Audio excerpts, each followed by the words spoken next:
L'école française René Descartes, ici dénommée partie appelante,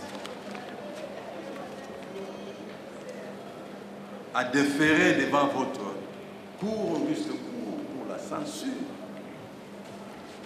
la décision du tribunal du travail rendue sous RTA 80 044.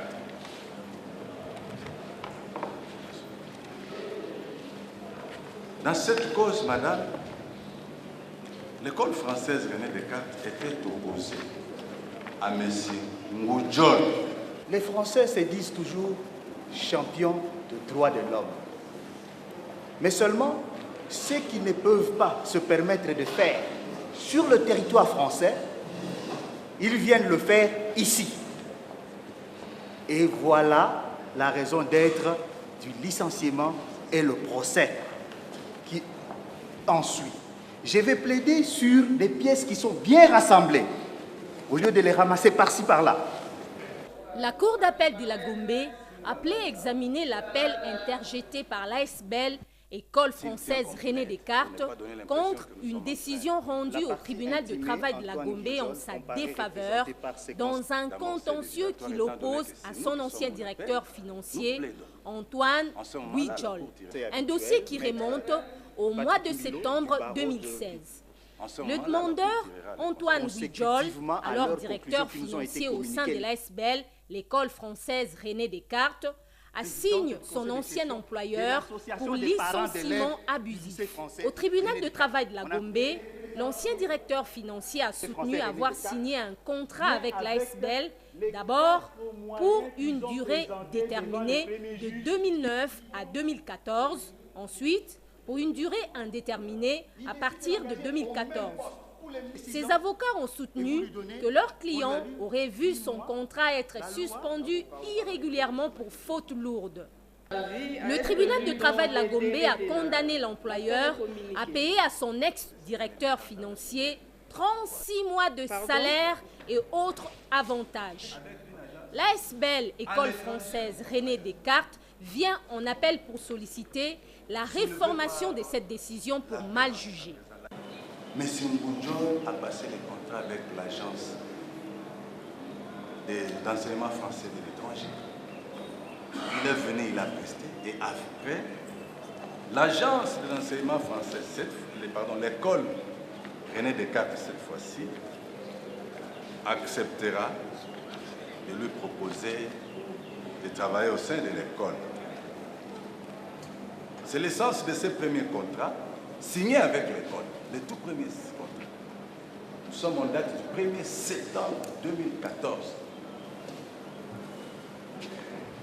Il signe avec l'école,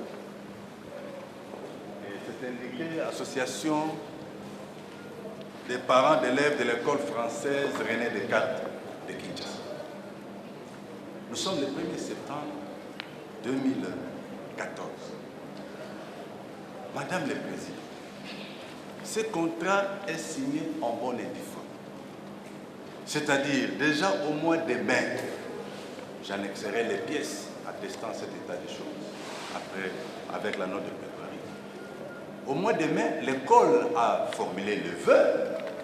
Il y a des procès-verbaux qui décrivent cet état de choses. Et l'école a fini par signer un contrat en bonne et due forme par des organes habilités statutairement investis à cet effet. Curieusement, et c'est le début des déboires, c'est le début, n'est-ce pas, des problèmes, mais M. Ngoudjol va se permettre, Madame la Présidente, d'initier en toute fraude et irrégularité un avenant, un mois seulement après ce contrat, un avenant frauduleux. Cet avenant n'avait pour objectif que de modifier la situation salariale de M. Ngoudjol. Il fait signer cet avenant par un organe qui n'est pas compétent. La trésorière du comité de gestion de l'école, Madame Laurence Guillon. C'est ça l'avenant.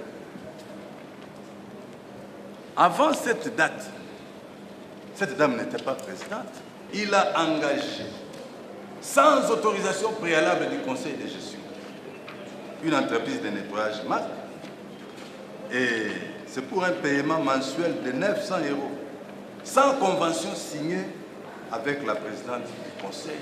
C'est ça le système de fonctionnement dans cette école. Troisième fait, Madame la Présidente. M. Ngoujol s'est permis de débourser 17 929 000 € sans autorisation du conseil de gestion pour installer une signalétique dans l'établissement.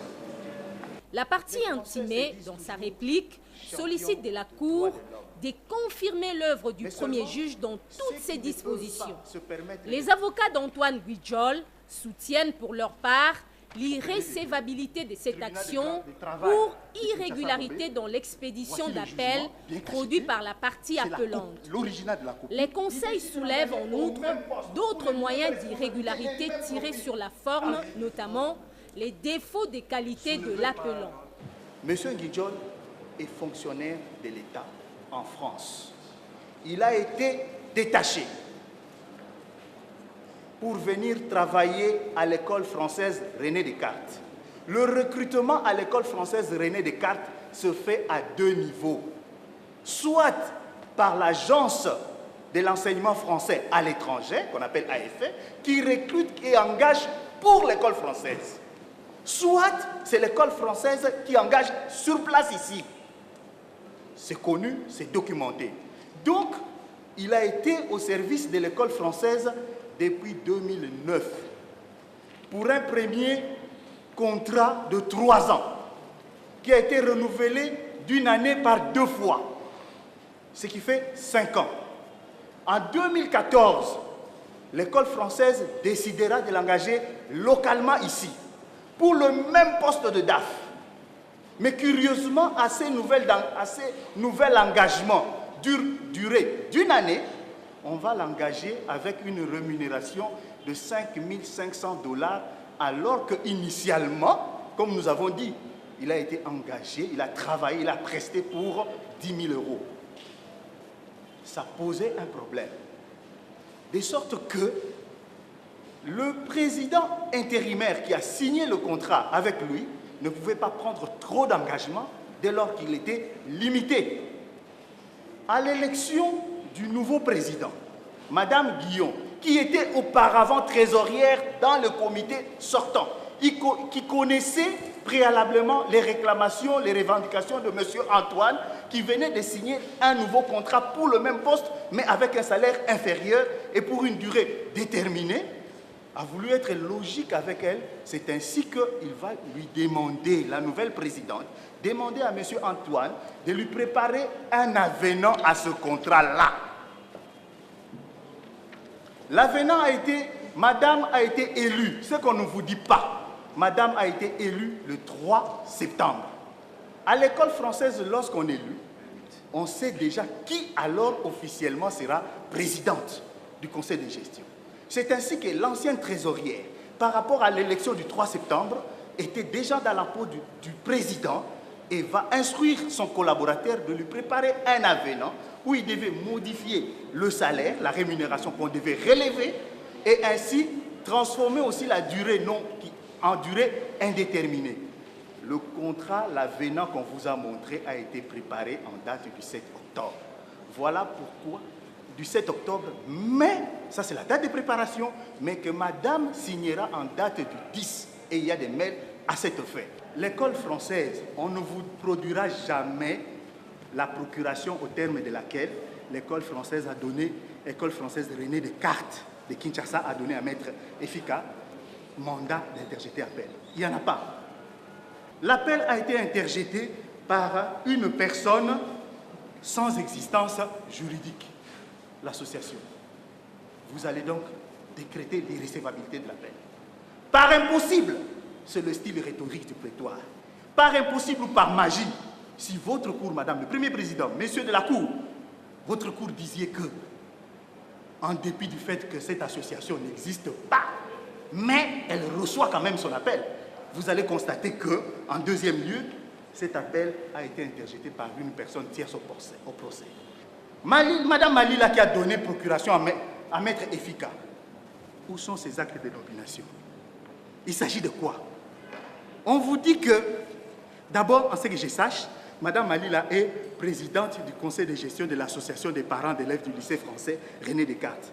Cette association a été balayée au second degré en grande instance Gombe pour inexistence juridique. En réalité, c'est quoi? Les Français ne peuvent pas faire ça ici chez nous. Moi, je proteste. Quand on amène un arrêté de 2006 octroyé du ministère de la Justice octroyant la personnalité juridique à l'école française René Descartes, et une association met ça sous ses épaules pour dire que le même arrêté équivaut pour nous, l'association des parents du lycée français. Les juges de grande instance ont ouvert l'œil et le bon. Cinquième moyen, toujours d'ordre public, cinquième exception, c'est l'irrécevabilité de la présente action pour défaut de production en forme régulière de l'article 66 du Code des procédures civiles. Je prends l'expédition pour rappel. Lorsque vous prenez cette expédition, ça frappe aux yeux que à cette expédition, il n'est pas annexé la note des frais. La note des frais. Or, l'école française a été condamnée à payer globalement 71 000 € à notre client Antoine Guidjol. Pour lever régulièrement cette expédition, pour rappel, on devait au minimum payer le 3% dû au trésor, c'est-à-dire pratiquement 2200 €. La preuve du paiement, on n'en donne pas. Après avoir entendu toutes les parties, la Cour d'appel de la Gombe décide de communiquer le dossier au ministère public pour son avis écrit à être lu dans les délais de la loi.